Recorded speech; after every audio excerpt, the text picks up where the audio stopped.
Welcome to the Shine Away podcast.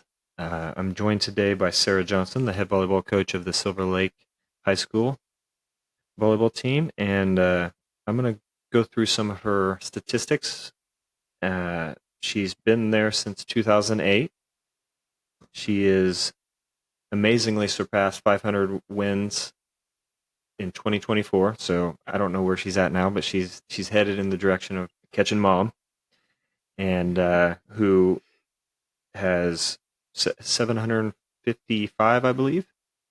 It's around there. I don't know the Yeah, exact and number. and Yeah. and her time. And Sarah has won 4 3A state championships: 2013, 2014, 2016, and 2018.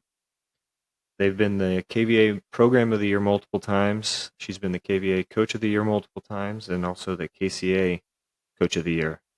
Um, One of my favorite stats about Sarah is outside of her first year, she's had at least 25 wins every year since, which is amazing.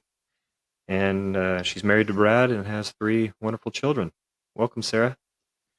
Thank you. Thanks for having me, Jacob. Yeah, so where I want to start is, obviously I know you played volleyball because we grew up in the same conference and competed. Well, we didn't compete, um, hmm but my alma mater, Minneapolis and Sacred Heart, competed against each other, so I know volleyball. Um, was there any other sports, or was it always just volleyball? Definitely other sports. Volleyball, basketball, and softball. Yeah, Yep. and so I want to talk about how you got into coaching. I mean, this one's a little before we get into the fact that your mom was a high level coach and she coached hmm you. Was hmm there anyone else besides your mom that maybe helped spur on the coaching? Um, I think there wasn't just this light bulb like where, oh, that moment I decide I want to be a coach. I just think it was always in me. It's in my blood. My mom's dad was a coach, and I started helping my mom coach in her volleyball camps like the first year I could, that I was a year older than those girls. So I was like a seventh grader helping coach a fifth and sixth graders. So I just kind of was always around the game of volleyball, and I love the design of it and just all the ins and outs of everything. So I think it just went nicely with where I wanted to go as a teacher and coach. And yeah, here we are. Yeah. And so one of the things I try to do on my podcast is reach out to some people that know my guest. And in this case, one of them was your mom. And so I got a little quote Okay. from your mom, so I'll read it to you. As mothers are, it's lengthy, but so bear with Yeah. me. Um, Oh gosh. And I'm probably going to cry. when I look back at Sarah as a high school and college athlete, I knew that she possessed the qualities that I knew would make her a great coach: commitment, tenacity, work ethic, and empathy. When she wanted to coach volleyball, I was full of pride that she wanted to kind of follow in my footsteps. I was excited that we'd be able to share our experiences, learn from each other, and share a bond and love for the sport of volleyball. She has far exceeded what I thought she would accomplish as a coach. She managed to do it all: improve herself by attending and speaking at clinics, coaching all-star games, running camps, planning amazing practices, and putting a meal on the table every night for her family. And of course, winning a few state championships along the way. All this while seeing that her players are not only benefiting from her expertise physically on the volleyball court, but seeing that they are staying mentally and emotionally strong and safe. She has high expectations of her players and children and makes them accountable, which is great, but sometimes a missing characteristic in the sports world. She volunteers in her community and is a wonderful role model for her players and family. She is just the right mix of teacher, coach, counselor, mom, wife, daughter, friend, and future friend to her players. They love and respect her and do all as do all who are blessed to know her. I could go on, but this just sums it up. I will say always say that I want to be just like her when I grow up, and I'm continually amazed at the things she takes on and accomplishes. She follows one of her family's mantras: to do hard things, and she does them well. Sarah is so deserving of the accolades she receives through her hard work and commitment and effort she puts into all she does. And so I love that. Hearing that from Yeah. your mom. I mean, moms are obviously, they can look through a certain lens, but this is a little different because the things you're doing on the volleyball court, the things you're trying to instill into your program, you've seen it done. You've seen her do it at a high level. So she can look at it not only as a mother, but she can look at it as a high level coach and say, hey, here's what I've done. And she's taken it to the next level. And so that was awesome. Yeah. Um, Going from that, um, one of the main reasons I wanted to talk to you is, why do you coach? Obviously, you said, you enjoyed it. You enjoyed the X's and O's and the little things back as a seventh grader Mhm. and a middle schooler in high school helping at camps. Mhm. But it can be stressful. And each year brings a new team. And so what drives Sarah to coach? Yeah. So that's definitely evolved through the years. I started because I love the game of volleyball and I love to teach. I love to just see growth happen. It's definitely evolved in the sense of I have to have my whole heart and soul into this because I'm taking away time from my family, my kids, and all of that. And my why now is more of helping these young women just flourish into like the most amazing women in our workforce and in life in our community and all of that. I think there's such a need for positive role models and coaches who build our players up but also hold them accountable, and just trying to teach these female athletes to take up space, be a strong presence in this world. So it's evolved into something much deeper and emotional for me, and it just drives my passion even more. Yeah, the the so you've coached since 2008. So what is that? 17, 18 years? This is my 18th year as a head coach. Yes, 18th every year as day. a head coach. Mhm. Um, Mhm. and so through those 18 years, how many changes do you feel, like how often do you think your why like went from love of sport to, like, how long did it take to transition to this new reason? Yeah, I think having children helped. You just have a different view on things, and but it was just a process, and I think the pandemic kind of put a little um, motivation into why are we doing all of this? Like we should be having fun. This should be making us better human beings, not just better volleyball players. So I think there's been a couple like big moments in my life that have kind of gradually transitioned and changed the why, or evolved. Hmm. So Do you, so has this changed? One of the big things is my kids are involved in club soccer, and I know club volleyball is a big thing, and it can be, any club sport can be very time consuming for that young athlete and that family outside. Has this changed your view on the importance of playing year round volleyball? yes, 100%. Especially now that I have a high schooler and I'm seeing everything he's doing. He's a three-sport athlete, and he wasn't completely released physically yet because he had a little setback last fall. So he wasn't even doing everything, and it was intense. So I love Silver Lake because we encourage two sport, three sport, multiple sport athletes.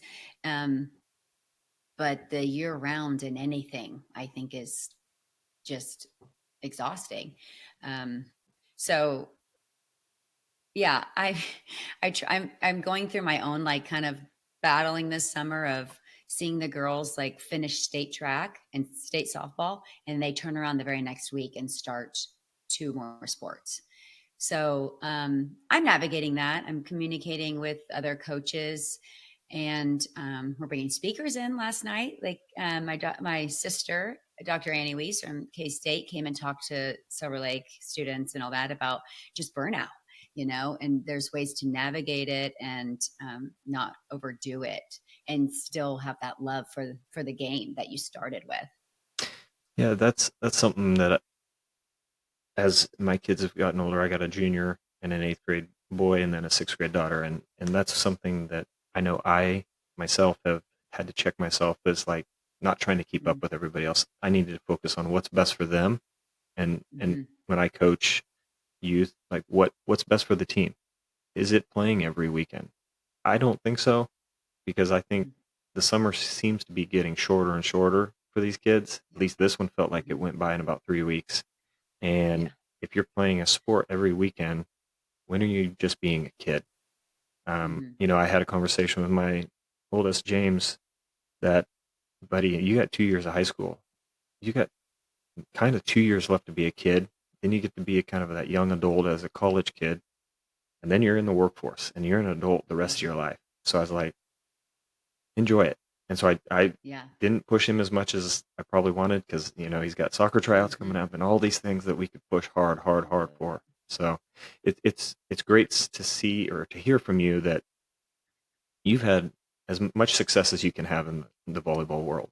You've won state championships. You've gotten the awards. You've done everything. You've got over 500 wins. So you've done it for years at a high level. But to hear that there's other things that are important as well. How is this young lady developing not only as a volleyball person, but how is she developing mentally to handle everything that life's going to throw at her? And that's something that when I talked to your husband, Brad, and got a quote from him. Okay. he gave me a quote and he said, it's hard to put into words what it's like being married to someone and watching their coaching journey unfold over the almost 2 decades. A lot of coaches focus on what happens on the court, the X's and the O's, and Sarah, she's found that foundation from day one. Her mom, Mary Pat, is one of the winningest volleyball coaches in Kansas history, so the strategy side of the game runs deep in her blood, which is one of the things you mentioned. But what sets Sarah apart is how she views coaching. For her, it's not just about winning games. It's about shaping lives. Over the years, we've seen former players come back, now college grads, some who played at the next level, some getting married, becoming parents, and they share how much Sarah impacted them, not just as athletes, but as people. That's the true mark of a great coach. It's the legacy you leave in someone's life long after the final whistle. Sarah pours into her players, loves them deeply, and gives them principles they carry with them beyond Silver Lake High School. That's coaching. That's Sarah. And I love that. When I asked Brad to put me in touch with your mom, and I do have one more quote, which we'll get to later from another person that knows you well. But that's what I've always felt. Whenever I've ran into you guys at U Sports, watching your oldest play, and it just seems like you guys have had a good perspective on it. And so when you agreed to talk to me on this, that's what I wanted to know. Like, what's it like when you get into that competitiveness? Because I remember watching you play. There's a big time competitiveness in there. When we're playing, we're gonna win. And how do we manage that? And so I kind of want to transition now to that. How do you continue to develop, continue to grow as a coach, teach these young ladies all that you want them to know while not getting too competitive, or finding that right balance, competitiveness versus development?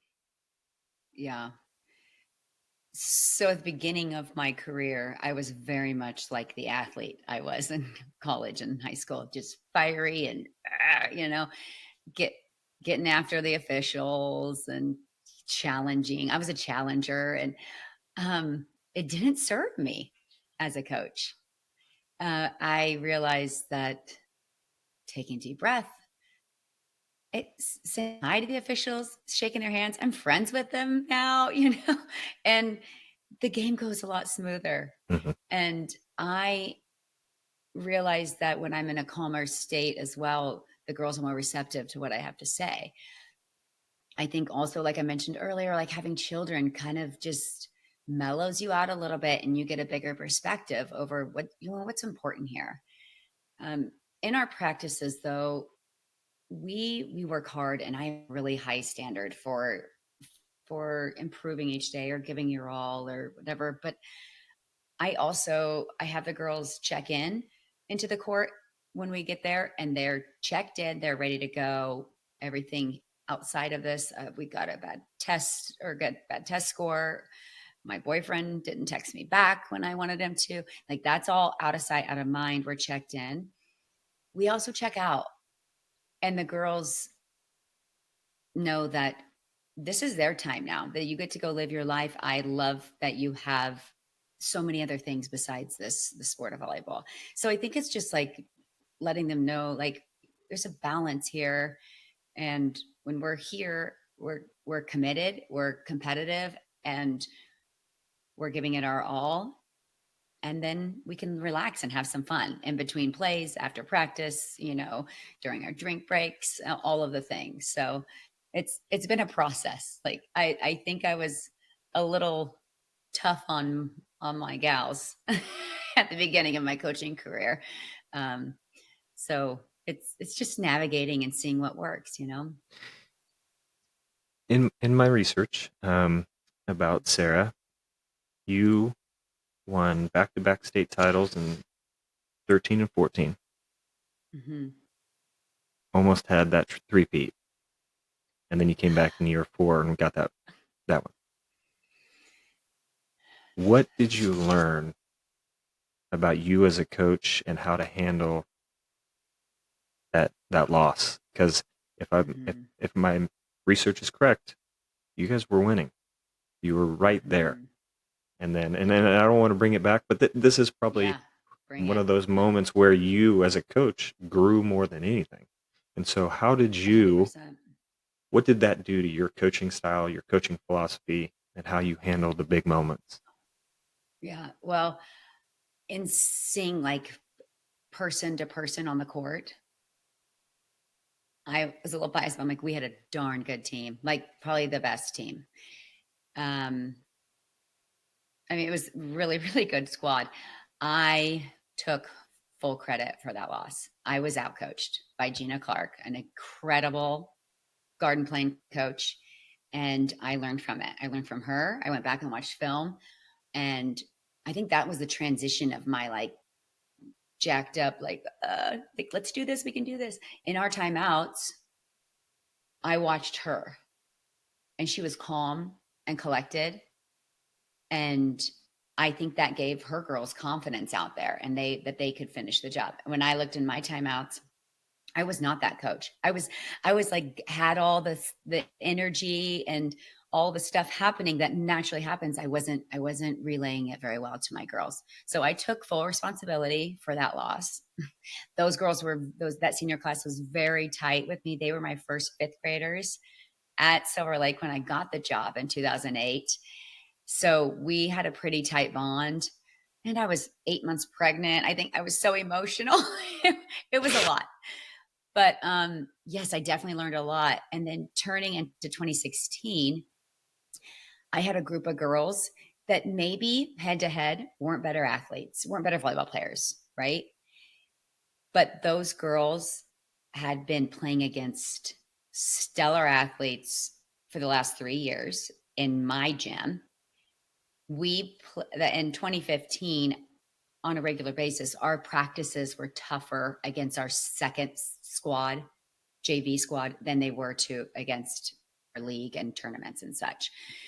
So imagine like that practice with that 2016 group and my ownership, if you will, in taking accountability for how I was coaching and what I was relaying to my girls. I think it was just like a combo for success. We had a drive to get back there and make something happen. Yeah, that's you made the point there that your 2016 group had 3 years of just going against what you probably was your best team and your best Yeah, set of yeah. volleyball players, and that that goes to show that, one of the things I like is practice. As a coach, I love practice, and I think you can Mhm, really learn a lot about your kids and how do they show up and compete. And that mhm, state championship in 2016 showed that those young ladies, they took practice serious, even though they maybe didn't win very often those last couple of years because that team was good. mhm, It prepared mhm. them to win when they had their chance. They might Right. only get the one chance, but they were able to take that. So that's really good. Mhm. So have you always been 3A? Because I know some of the smaller classes bounce. Yeah, one year. No, I think one year we popped up to 4A. Okay. Of course, ended up in Hayden's substate when they were a powerhouse. Yeah. Yeah. So how, so I'm up here where it's predominantly 5 and 6A, and I just Mhm. had a chance to sit down with Coach Corneliuson at Mill Valley, who's doing some wonderful things. And how does 3A, like, I, I saw last year that, I think it was last year, a good 1A basketball team came up here and played in a tournament and played DeSoto. Mhm. And DeSoto was okay Mhm. last year. They were about 500, and DeSoto was just too much. They just had too many Mhm. guys. How does Yeah. that work in volleyball? Could a good 3A school compete with some of the good 5 and 6As, or is it just numbers? Yeah. So a lot of times it's numbers and accessibility, but we live in a nice little area just outside Topeka, close enough to Kansas City, where we get resources that a lot of 3A schools, around the state don't. And I get access to really good 5A and 6A teams. So Silver Lake, even before I was here, they were in hard tournaments. Since I've been here, we've been in a quad with Shawnee Heights, Seaman, Manhattan, two 5As, one 6A.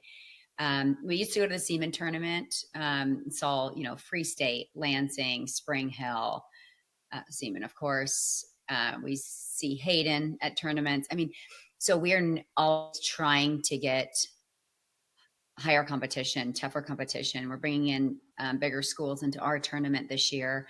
We're traveling to Salina South this year. So we like to get uncomfortable in practice and during season because, well, it's starting to matter now, I think, but up until all these years, your record did not matter at all getting into sub-state, right? We weren't the 3A, 2A, 1A. It's like everybody goes to sub-state. You got to win, then you get to go on.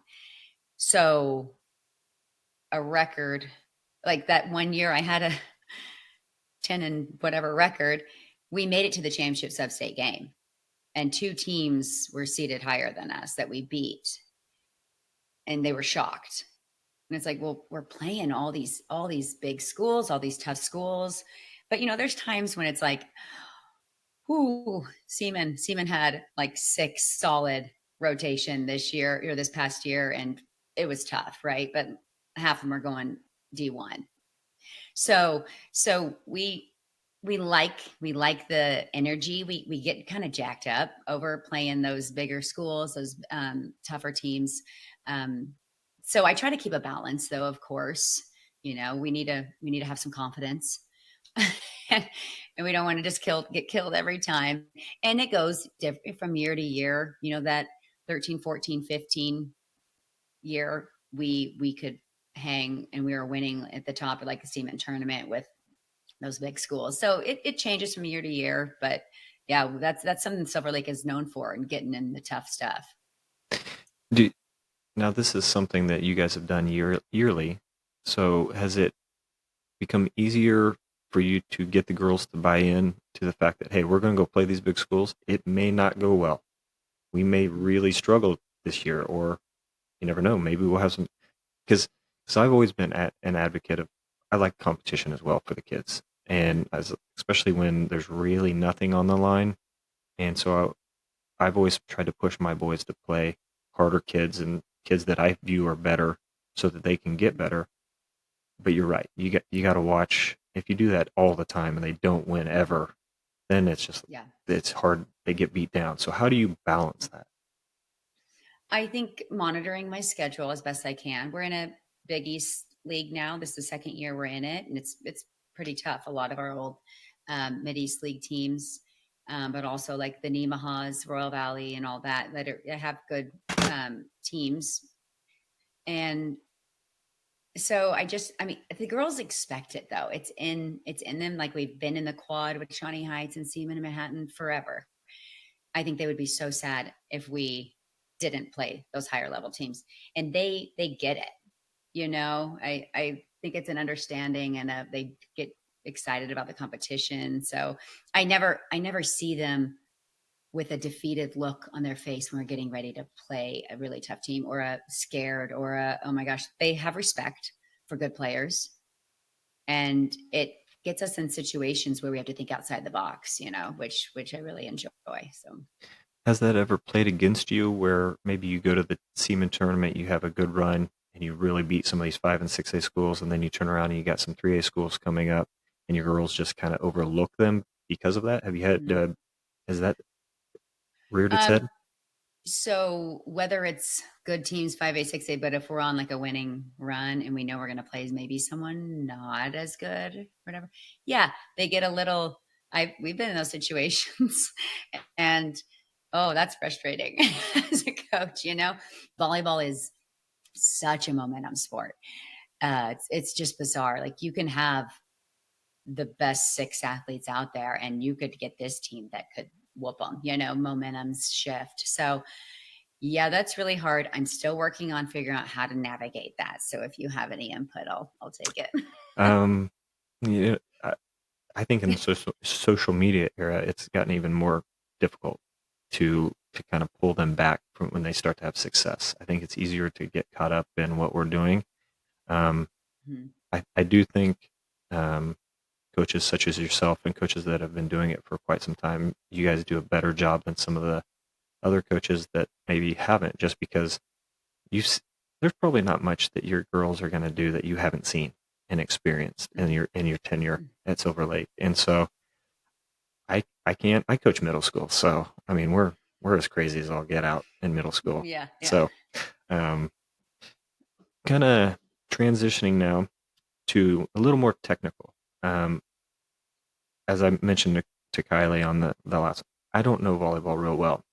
Um, I know basketball, baseball, football because that's what I grew up with, and Mhm. now soccer because that's what my kids play. And so when I'm watching them, I know that you can go up against the team that is far superior than you, but you can adjust how you play. Like in football, maybe you run more to waste the clock, or in soccer you pack it Mhm. in and just try to counter them. In basketball, you can slow it down or speed it up depending on what they do or don't do well. Is there something like that in volleyball that you guys can do when you go up against the team that just 9 out of 10 times they probably would win? Uh, oh yeah, there's a lot to think about, right? Um, I feel like we try to tell the girls, like, control what you can control, right? But sometimes you get so wrapped up into like what you're doing, and what you like, you hit the same set, the same type of set because that's your favorite set, and you hit that really good. Well, guess what? You got an all-state blocker on the other side, right? So you're gonna have to get outside your comfort zone and try some different things, move around, and we try to pay attention, watch film. Of course, there's every team has a weakness, so we try to find the holes. We try to find the weak serve receiver. We try to get the ball to the setter when she's on the back row so they can't be in system. We see that the outside hitter likes to cheat and go hit first. We take a quick little tip to her so she has to play defense and gets her out of the hitting and gets her out of offense. There's a lot of things we do. We adjust to a good hitter. We double block. We cheat in the block. I mean, just a million things, yes, that you do to compete with those higher level teams for sure. Keeps you in the game. Well, thank you for that. I assume there was, because I've become friends with the Dorseys at St. James, and so I've Ah, tried to watch them a little bit. And mhm. I'll be talking to Brian, and he starts talking about things, and I'm like, dude, I don't understand what you're saying. Yeah. So. I'll just And you're trust you. starting with the highest of high with the Dorseys. Well, So, yeah. Nancy she's on the list. She's agreed. It's just a matter of finding it. I know you Yeah. guys are getting ready to enter your busy time, fall sports. So, Mhm. um, the last thing I want to do before we get to the fun quick hitters, or maybe not fun for you, but fun for me, Yeah. is I have one more quote that kind of sums up Sarah Johnson, and this is from Dr. Weiss, Dr. Annie Weiss, Okay. um, who, by the way, is Sarah's sister, and she's the director of mental wellness and sports psychology at K-State. What I love most about watching Sarah coach is how much it reminds me of her as an athlete. She played and now coaches with two main principles in mind: hard work and integrity. She maximizes the potential of her athletes by caring about them, holding them to high expectations, and by creating safety for them to go for it. Volleyball X's and O's are just the language through which she develops young girls into confident, capable women. I'm so proud of the coach she is today and for all the ways she pushes herself to be a better coach year after year.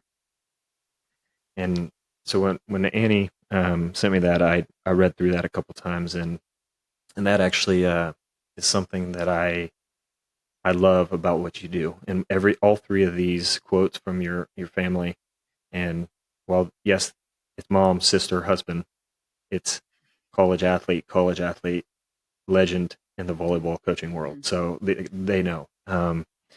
But what I love hearing from you is a female coach coaching young females.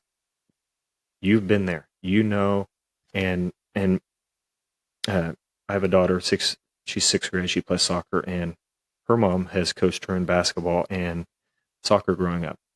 And she wasn't a soccer player, but she liked the idea of these young ladies being coached by a woman, and I loved it. I love that connection that they got as a mother daughter, but I also just love that she knew more what they're going through than I would as a guy. And Mhm. I coach my boys, but I do love what I hear from all three of these and from what you said about your why. I want to help these young ladies so when they are 30, got a family, Mhm. they can look back on some things we talked about. Yeah, it might have been in a volleyball mentioned that way, but it also affects life. So Mhm. um, that's been awesome. So now to the Thank you. fun stuff for Jake. Not so fun Okay. for coaches.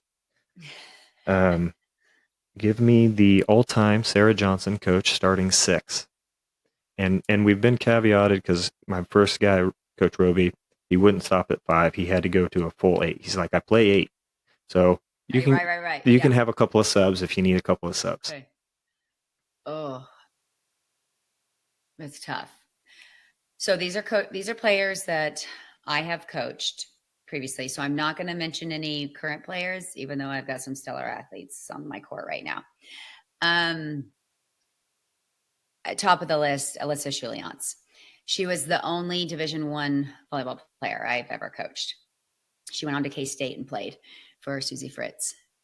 Stellar outside hitter, 6'3", I believe. So yeah, she's definitely on the list.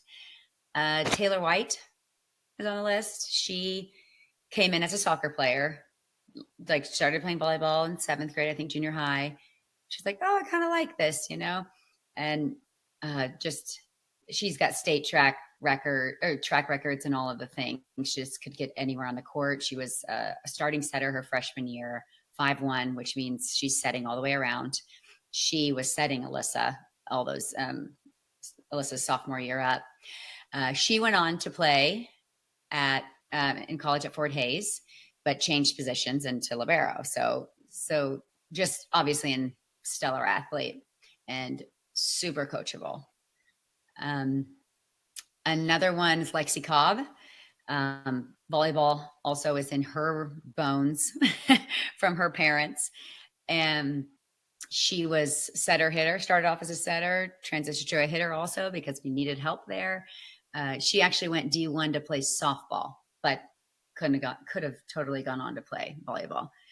Marissa Bates, actually Marissa Griffin now. They're cousins, Lexi and Marissa. Marissa was a six rotation player from freshman year on, went on to Pitt State to play as a libero, but could hop out of the gym and smack it. Alex Ferguson, she was a setter hitter, used her mainly as a hitter, and just the phenomenal volleyball player. Went on to run track cross country at K-State. So Division I athlete as well. And the sixth spot was really, really tough because I've got about more to go in that spot. I might need to throw two out there. Darren Lamprecht. She went D1 to play softball. I had some stellar softball players all through the years and basketball players as well. She was a six rotation player her freshman year, I think six rotation player, and just the energy and the coachability and the eagerness. I think that's what puts her above the rest of like, if maybe the skill was like tight, you know? And I got to give a shout out to Maddie Wagner. I'm using, of course, all of their maiden names because that's how I know them. I share this with my girls every year. She started off on C team her freshman year, like freshman team. And because she was playing, like we had Alyssa on the court, you know, and we had all those older girls that were really good. We won some state titles when she was a freshman. She ended up making the state team that year. Like that's the growth that she made. So like she was just the hardest worker, growth minded, and just any skill she didn't have, her effort, attitude, energy, grit made up for it. She was actually went to Pitt to play softball. So just, I mean, D2, D1 players and just stellar human beings, obviously, and athletes. Well, that sounds like a phenomenal team and a great collection of kids. What I loved was I think you said 3 of them went in softball to college, or 4 of them. There was multiple. 3 of them went to softball. 2 or 1 of them ran. Yeah. So you're talking multi-sport athletes there, and that's what I love. And I think, you know, I've tried to keep my kids. Both of my boys play basketball and soccer, and they're passionate about soccer and still basketball, but it's taken a back seat. But I want to keep them in both. And my daughter's multi-sport, and I don't like to see kids stop playing multi-sports at a young age because you don't know what you're going to end up being. I think you mentioned one of them was a soccer player that ended up being a phenomenal volleyball player for you, and she didn't even know. And had she just said, "Hey, I'm a soccer player," and that's it, her career would have been different. So, well, that's a good team. Yeah, and I think also with that, it takes the pressure off of them. Like if they're looking to go to school in softball and hitting D1 schools, they're in volleyball for fun. And they're there because they want to be there. They're not thinking about next year. They're enjoying the time that they have with their teammates and just giving it their all. So I think that's a factor. And I would venture a guess that playing volleyball as your second sport and having fun and seeing how good you can be when you actually are having fun can only help when they go back to their main sport and realize it doesn't have to be serious all the time. Like you can have fun and still be really good at the sport. I mean, you watch some of the best 100%. In the world, they're out there smiling. It doesn't mean they're not taking it serious. They just understand that we're blessed to be playing a game right now. And so let's enjoy it. Absolutely. And still compete. So we're going to flip it. Give me your top 6 team of players you've coached against in your career. Coached against. This was tough because you mentioned Nancy Dorsey. So my first year, I was in the Hayden tournament for a few years, but that first year was when St. James just started. And that's when like those Stanford girls were on that team. Like they blew us away, you know, but I didn't play them on a consistent level. So I kind of focused on girls that we had multiple matches against throughout their high school career. So Cameron Turner, probably number 1. She went on to play KU. She was at Seaman. She we were like, oh, thank God she's on the back row. That didn't matter, you know. And then also a Seaman grad, Megan Mills. She just graduated last year. Same thing, just can can bust through the floor with the ball hit so hard. Like she's just impressive. Um, I coached against Jazz Sweet, who went on to play in Nebraska. She was at Shawnee Heights.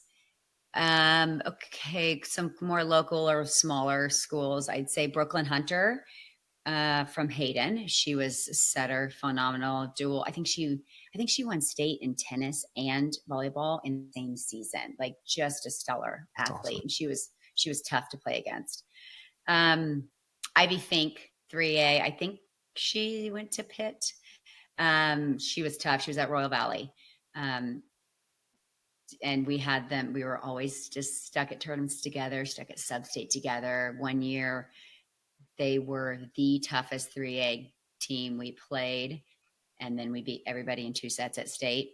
They totally should have been there, but we ended up in the same sub-state. But yeah, Ivy's on the list. Kaylee Joe, and her last name is not coming to my head. She's a Heston. And we saw her at state around 2012, 13. Yeah, but that's, I think, 6. Mm-hmm. That's a good Yeah. group. I mean, yeah, it would have been easy for you just to.